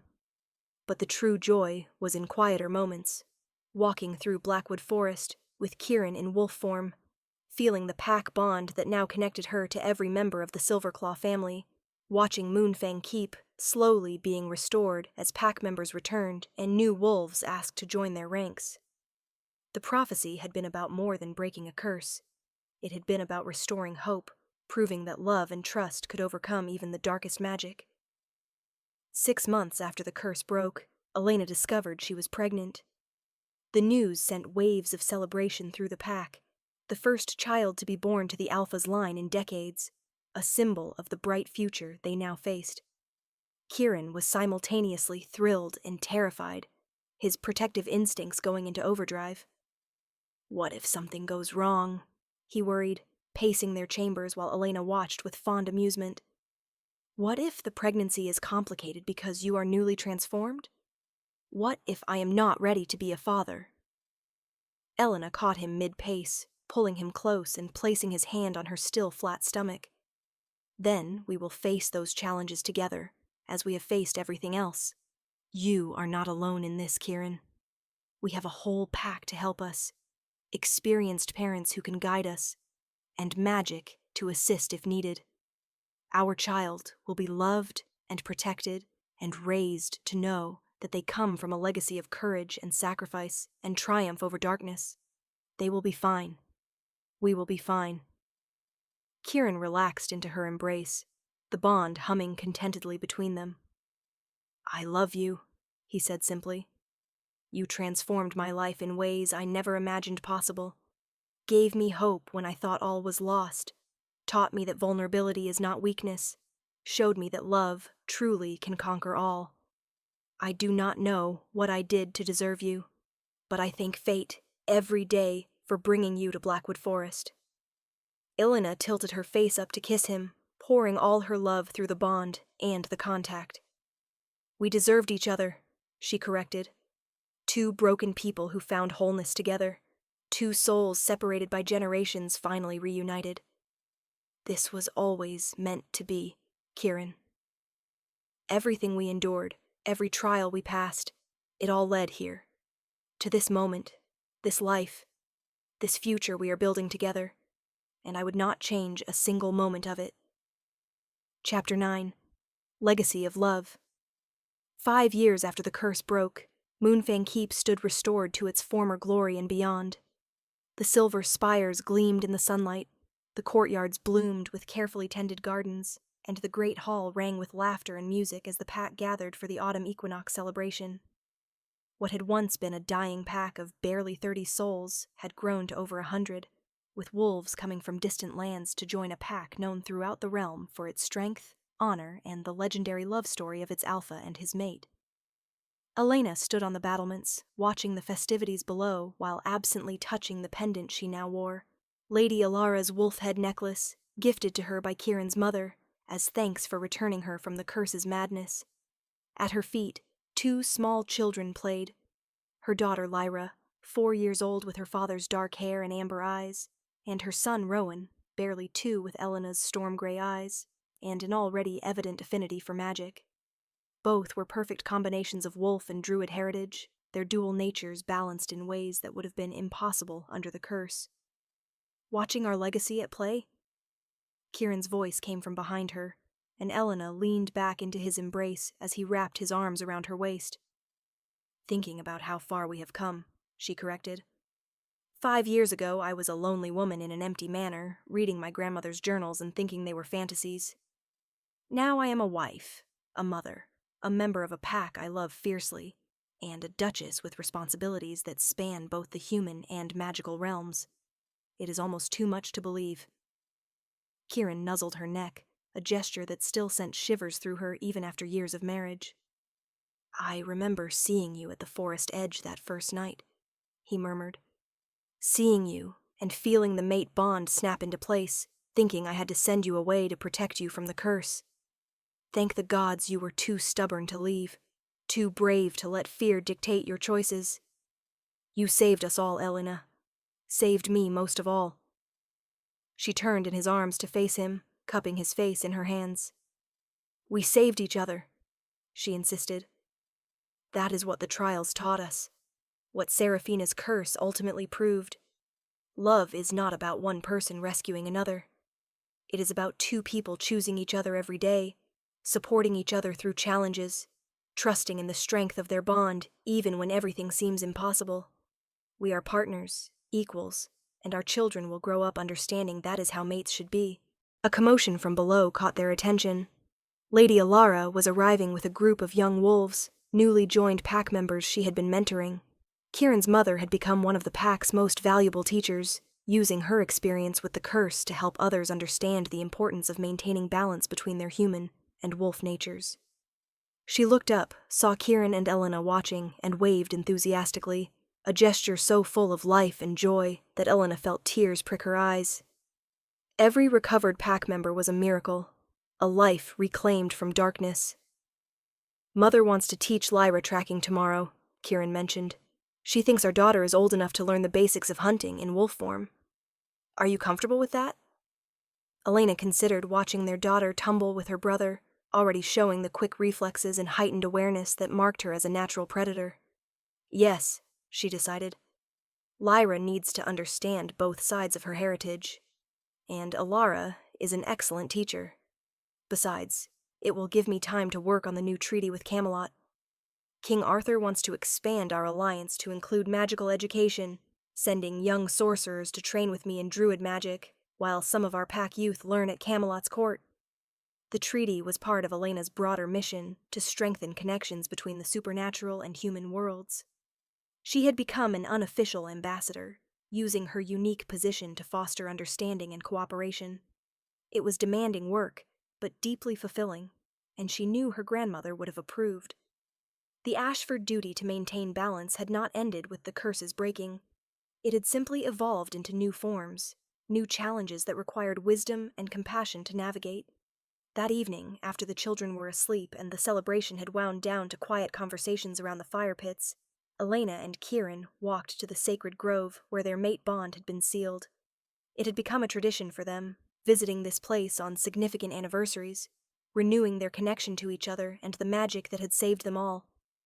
The grove was peaceful in the moonlight, the same crystals that had hung during their ceremony, now permanent fixtures that caught and reflected the light in mesmerizing patterns. I had a vision today, Elena said as they stood at the altar where they had exchanged rings. Not a prophetic one like Morgana sees, just a waking dream of sorts.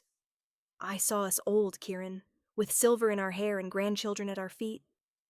I saw Moonfang Keep thriving for generations, our legacy living on through the lives we touched and the love we shared.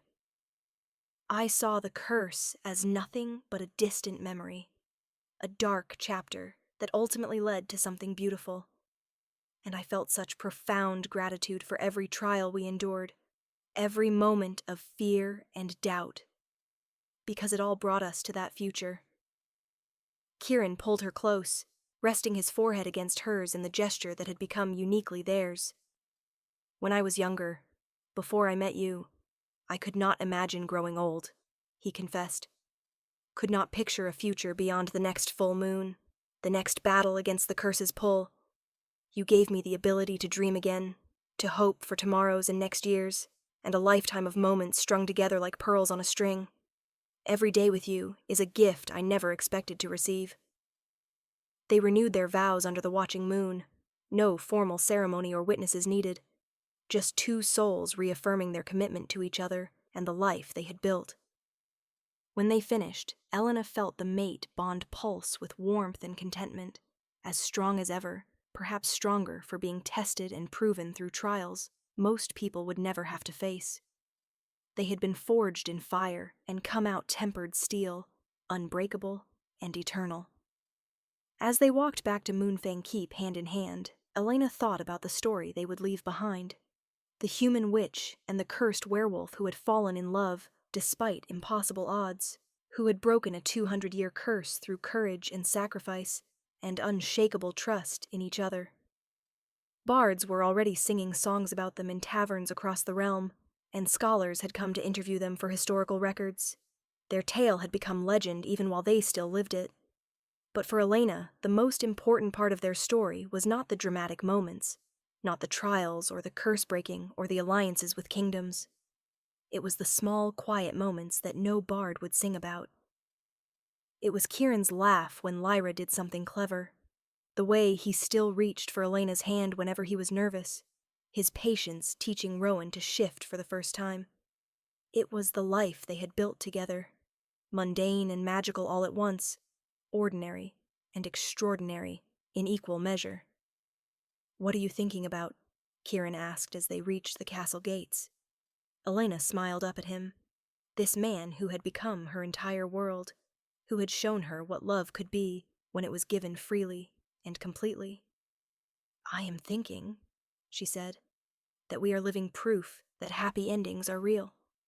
They just require you to be brave enough to fight for them, stubborn enough to refuse to give up, and wise enough to recognize that love is the most powerful magic of all."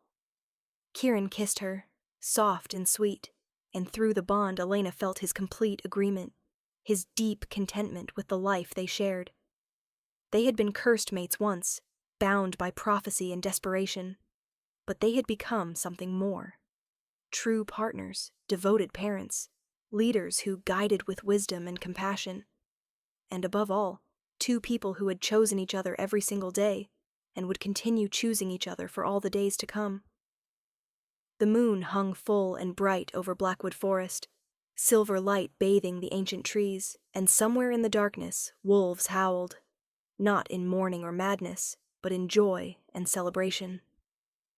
The Silverclaw pack was free, their curse broken, their future assured, and at the heart of it all was a love story that had transcended time, trials, and darkness to emerge victorious. It was a legacy that would endure for generations, a reminder that even in the bleakest circumstances, hope could survive if you were brave enough to fight for it. Elena and Kieran entered Moonfang Keep together, ready to face whatever tomorrow brought, secure in the knowledge that they would face it together. The prophecy had been fulfilled, the curse broken, the trials past, but their true story, the one of building a life together day by day, moment by moment, that story was just beginning. And it would be, Elena was certain, the greatest adventure of all. Years later, when Lyra and Rowan asked about how their parents met, about the curse and the trials, and the great love story that had saved the pack, Elena would tell them the truth. That love is not always easy, that sometimes it requires sacrifice and courage and faith in things you cannot see. But when you find the person whose soul calls to yours, whose strengths balance your weaknesses, and whose weaknesses call forth your strengths, you fight for that love with everything you have.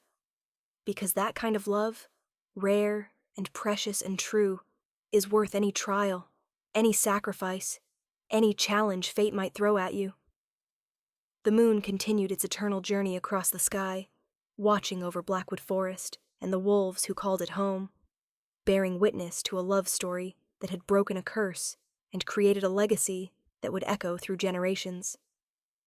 And in Moonfang Keep, Elena and Kieran slept peacefully in each other's arms, their children safe nearby, their pack thriving around them, living proof that curses could be broken, and happy endings earned through courage, sacrifice, and above all, love that refused to surrender to darkness. 50 years. Hence old Elena stood in the sacred grove, her hair silver as moonlight, her face lined with years of laughter and wisdom. Beside her, Kieran's dark hair was now streaked with white, but his amber eyes still held the same fierce devotion they had shown the first night they met. They had come to renew their vows as they did every year, a tradition that had never wavered across 5 decades of marriage. Their children were grown now, with children of their own. Lyra served as beta to her younger brother Rowan, who had assumed the Alpha's mantle when Kieran finally stepped down. The pack numbered over 200 souls, Moonfang Keep had been expanded twice, and the alliance with Camelot remained strong. Elena had trained 3 generations of druids in the old ways, ensuring the Ashford legacy continued, while Kieran had written extensive histories of the curse and its breaking, documents now studied by scholars throughout the realm. "Do you have any regrets?" Kieran asked as they stood where they had first joined their lives. It was a question they asked each other periodically, a check-in born of their commitment to absolute honesty with each other. Elena considered, as she always did, giving the question the seriousness it deserved. "Not a single one," she said finally. "I would make every choice again, walking into Blackwood Forest, accepting the mate bond, passing the trials, breaking the curse. Every joy, every sorrow, every moment of fear and triumph, it all led to this life with you. How could I regret any part of a journey that brought me such profound happiness?" Kieran kissed her forehead, a gesture of tenderness that had not diminished despite decades of repetition. "Then we have lived well," he declared. "We have loved deeply, fought bravely, raised children who will continue our legacy, and built something that will outlast us both. When the time comes for us to pass beyond the veil, we can go knowing we fulfilled our destiny, and then some." They walked home through the moonlit forest, their steps slower now than in their youth, but no less certain. The mate bond hummed between them as strong as ever, a connection that not even death would sever, for souls, joined so completely, were bound across all lifetimes and all worlds. They had been cursed mates once, had become true mates, devoted partners, and now, in their twilight years, they were living legends, proof that love could indeed conquer all. And in Moonfang Keep, a young girl read her great-grandmother Iris's journals by candlelight, feeling a pull toward her own destiny, toward her own impossible love story waiting to unfold. The cycle continued as it always would, each generation learning anew that the most powerful magic is not found in spells or potions or prophecies, but in the courage to love completely, to trust absolutely, and to fight for that love with everything you possess. The wolves of Blackwood Forest howled their approval to the watching moon, and the ancient trees whispered the story to their roots, ensuring it would never be forgotten. This was the legacy of Elena and Kieran Silverclaw, not just the breaking of a curse, but the proof that even in darkness, love's light can guide you home. The end. If you've walked these shadowed paths with us, like and share this story, and don't forget to subscribe for more dark, enchanted tales yet to unfold.